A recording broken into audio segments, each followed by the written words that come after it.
ఐఏఎస్లు, ఐపీఎస్లు, డిఎస్పీలు ఇట్లా చెప్పుకుంటూ పోతే ఒక్కొక్కరు సాఫ్ట్వేర్ ఇంజనీర్లు అయితే ఒక్కొక్కరు 50 లక్షలు, ₹1,00,00,000 ఇట్లా తీసుకున్న ప్యాకేజ్ తీసుకొని ఉన్నవాళ్ళు ఎంతో మంది ఉన్నారండి ఆడపిల్లలు.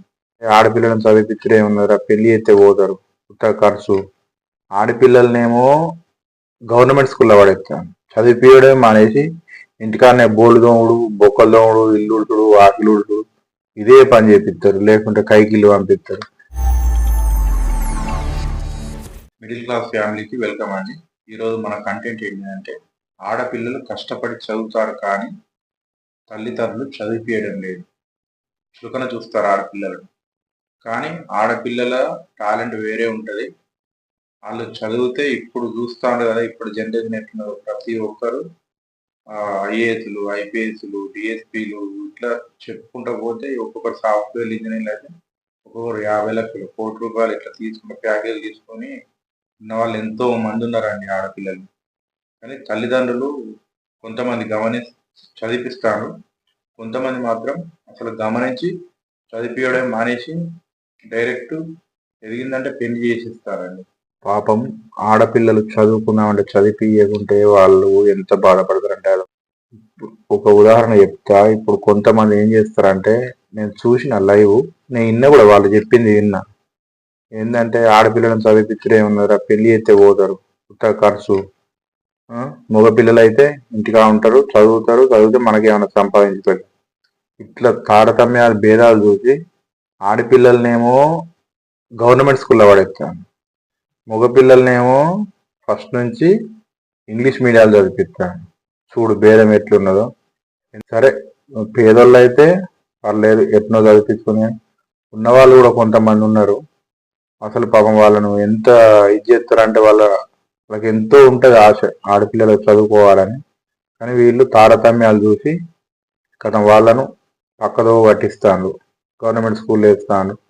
కొంతమంది మొత్తానికే చదివిపియడం మానేసి ఇంటికాడనే బోళ్ళు దోముడు, బొక్కలు దోముడు, ఇల్లు ఉడుతుడు, వాకిలు ఉడుతుడు ఇదే పని చేపిస్తారు, లేకుంటే కైకిల్లు పంపిస్తారు.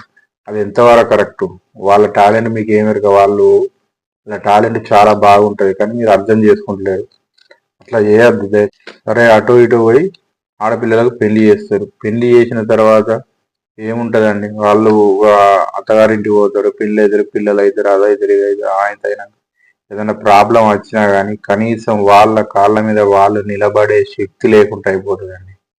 ఎందుకంటే ఏదైనా ప్రాబ్లం వచ్చింది అనుకో, రేపు మంచిగా చెడవు అందరు ఇప్పుడు ఇండల్లో అత్తమామలు మంచిగా ఉంటలేరు, భర్త మంచిగా ఉంటలేడు, ఎరగపోతే రేపు వాడు ఏమంటారో అర్థం కాదు. కొంతమంది అయితే పెళ్లిళ్ళైన పిల్లలైన తర్వాత కూడా విడాకులు తీసుకుంటాను, కొట్లాడుకుంటాను, లొల్లిలు పెట్టుకుంటాను, చాలా ప్రాబ్లమ్స్ ఉంటాయి. అప్పుడు వాళ్ళు ఏం చదవకుండా వాళ్ళ అత్తగారింటికి పోయి పెళ్లి చేసిన, మీరు అబ్బాయి చెప్పిన పనికి వాళ్ళు పెళ్లి చేసుకొని అమ్మ నాన్న చెప్పినట్టు వింటారు, వెళ్ళిపోతారు. కానీ అడిగి పోయినాక వాళ్ళ పరిస్థితి ఎట్లుంటుంది అంటే, ఎటు కాని పరిస్థితి. కనీసం వాళ్ళకు షాపులో పోయి పని చేద్దామన్నా ఏ పర్ఫార్మెన్స్ ఉండదు, ఏం చదువుకోరు కాబట్టి. ఇప్పటి పరిస్థితి ఎట్లున్నది, అంతా ఆన్లైన్ సిస్టమ్ ఉన్నది. ఇంతకుముందు లెక్క కాదు కదా, ఇప్పుడు అంతా ఆన్లైన్ అనే. కనీసం వాళ్ళ మందం వాళ్ళు మీరు అప్పుడు చదివిపించినా కానీ వాళ్ళు రేపటి కష్టం వచ్చినప్పుడు ఇది చేసుకుంటారు. వాళ్ళు అసలు మొత్తమే చదువు లేకుండా వాళ్ళు ఏం చేస్తారు, దాన్ని ఆపద. మళ్ళీ ఏమవుతుంది, వాళ్ళ పరిస్థితి ఎటుగాని పరిస్థితి. అలా తిందామంటే తిండి ఉండదు, కైకిలు పోదామంటే కైకిలు చేత కాదు, ఏ పని చేత కాదు. మళ్ళీ ఏం చేస్తారు, అటు పోయి ఇటు పోయి మళ్ళీ మీ ఇంటికి వస్తారు. ఏమైనా ప్రాబ్లం వస్తే అవ్వ అయ్యా అనుకుంటా, ఏమైంది బిడ్డ అంటే నా పరిస్థితికి ఇది అని వాళ్ళు చెప్తారు. లేదు, మీరు ఖచ్చితంగా ఆడికి పోవాలి, పెళ్లి చేసినాం అని మళ్ళీ మీరే ఉల్టా మాట్లాడతారు.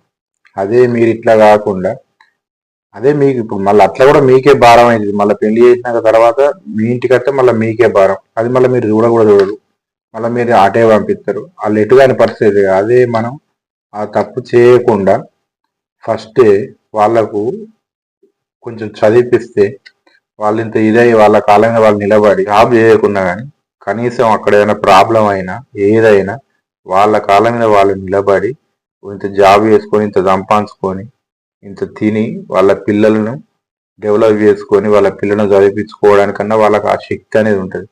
అదే మీరు చదివించకుంటే ఏంటి, వాళ్ళు అనాథలే, వాళ్ళ పిల్లలు అనాథలే, అందరూ అనాథలే అయిపోతారు. అది ఎవరికి ప్రాబ్లం అవుతుంది, మీరు ఫస్ట్ ఏం చేస్తారు, తొందర పెళ్లి కావాలి ఆడపిల్లలు, కానీ పెళ్లి చేస్తారు, ఇళ్ళ కొడతారు పాపం వాళ్ళని. వాళ్ళ పరిస్థితి ఎవరు చూడాలి రేపు? అందుకే కొంచెం ఆలోచించి, ఇంకా కొంతమంది చిన్న పిల్లలకు పెళ్లి చేస్తున్నారు. అది ఏం చేసుడు పిల్లల తల్లి ఏమో చిన్నగా ఉంటుంది, పిల్లలు సంకన పెట్టుకొని తిరిగితే అవి ఎంత ఉండరు పిల్లలు. వాళ్ళే చిన్న పిల్లలు అంటే మళ్ళీ వాళ్ళకి పిల్లలు. ఇలాంటివి చేయకండి. తల్లిదండ్రులు కొంచెం ఆలోచించండి. ఆడపిల్లలను చదివిపియండి. చదివిస్తే వాళ్ళ కాలమే వాళ్ళు నిలబడతారు, లైఫ్లో బాగుపడతారు.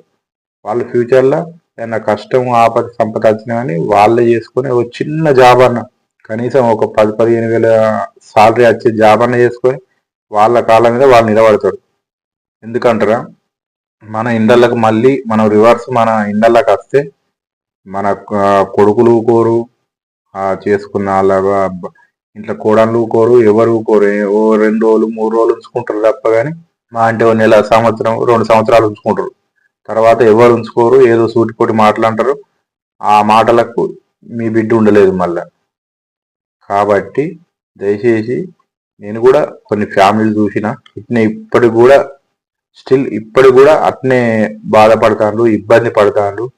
వాళ్ళు ఎటు కాని పరిస్థితులల్లో అవ్వగారింటికాడ ఉంటే అన్నదమ్ములు కుటుంబంలో అయితే అన్నదమ్ములు తిడతాను పాపం. ఉన్న తల్లిదండ్రులు కూడా కొంతమంది తిడతాను, కొంతమంది అయితే వెళ్ళిపోమ్మంటాను. అయినా కానీ ఎటు పోని పరిస్థితులు ఎటు పోతారు వాళ్ళు? ఏం పని ఉండదా, ఏముండదా? అట్లా లైఫ్ అనేది వాళ్ళు నాశనం 4 వల్ల అవుతుంది. కాబట్టి కొంచెం ఆలోచించి తల్లిదండ్రులు చిన్నప్పుడు ఆడపిల్లలకు చులకన చూడకండి.